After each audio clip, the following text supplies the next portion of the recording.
Estamos con Cristina Narbona, senadora, primera vicepresidenta del Senado, exministra de Medio Ambiente y actualmente presidenta del Partido Socialista Obrero Español. La primera pregunta que le puedo hacer, Cristina, ¿usted cree que llegamos tarde a todo lo que llamamos la lucha contra el cambio climático? Mejor tarde que nunca, Gorka, mejor tarde que nunca, y es verdad que cada día que pasa los problemas son más graves y eso significa que su coste económico y social será mayor. Si hubiéramos comenzado a tomar medidas hace más tiempo, la solución de estos procesos hubiera sido mucho menos onerosa. Y según usted, ¿cuáles son los retos importantes que tenemos?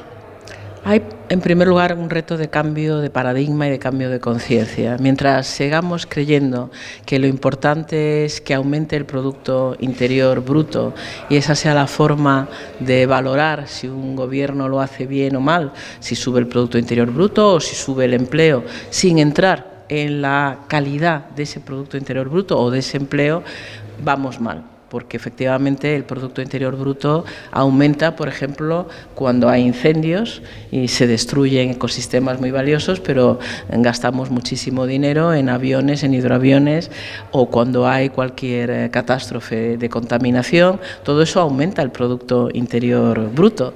Y hay empleos que se crean y no tienen la calidad ni la seguridad suficiente para las personas que los ocupan. Luego hay que tener una mirada hacia el mundo mucho más integradora de los aspectos ambientales, sociales y económicos. Si somos capaces de tener esa mirada, que es sin duda la que la Agenda 2030 de Naciones Unidas propone, con 17 objetivos que todos están interrelacionados, en cada país podemos tener desafíos diferentes. En el caso de España tenemos desafíos en cuanto a cambiar lo más rápidamente posible nuestro modelo energético, porque perdimos muchos años cuando en este país se decidió frenar el avance de las energías renovables. Aquí ha habido una cosa inédita en el mundo que es el llamado impuesto al sol.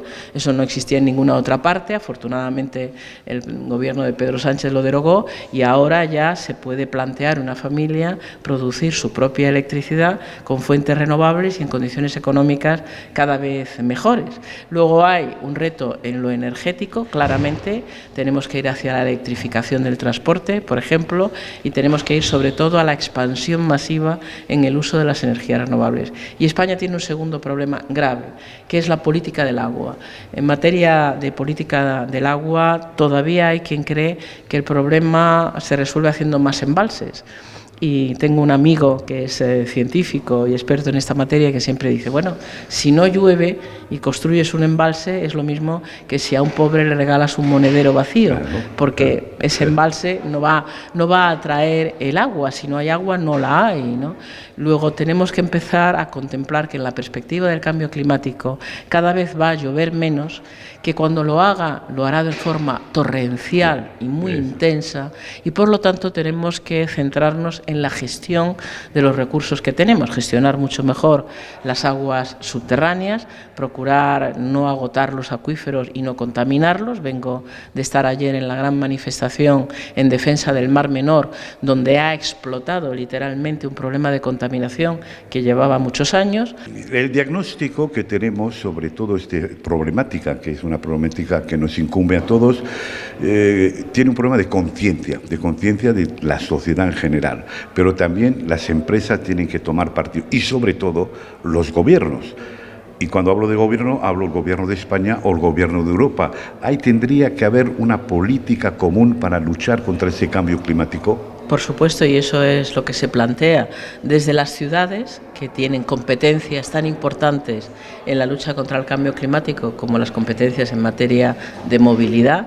El transporte, tanto privado como público, tiene que llegar a ser un transporte de cero emisiones y ahí los ayuntamientos tienen mucho que hacer y mucho que decir, impulsando que no se contamine con las emisiones derivadas de la movilidad.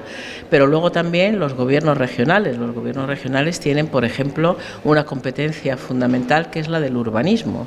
Y en materia de urbanismo tenemos también que ser conscientes del tipo de ciudades en donde se consume más o menos energía, en donde se reciclan mejor o peor los residuos. Es decir, la ciudad, la región, el Gobierno de España, dentro del marco europeo. Y hay compromisos asumidos por Europa y asumidos por España que muchas ciudades españolas han hecho ya suyos.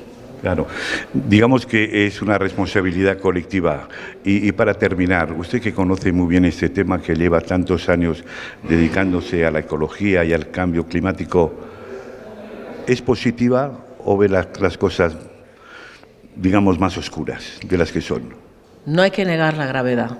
Yo siempre digo que no soy ni pesimista ni optimista, que soy activista. Es decir, que empleo toda mi energía, por ejemplo, en aumentar la concienciación ciudadana, para lo cual el papel de los medios de comunicación es fundamental, y yo agradezco muchísimo el trabajo que estáis haciendo desde Cambio 16 y, por supuesto, además de concienciar, cuando se tienen responsabilidades públicas hay que actuar, pero también cualquier ciudadano.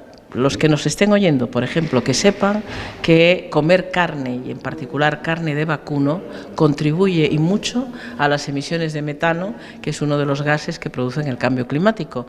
Luego, un poco menos de carne ya es una contribución fundamental en la lucha contra el cambio climático. Muchas gracias, Cristina.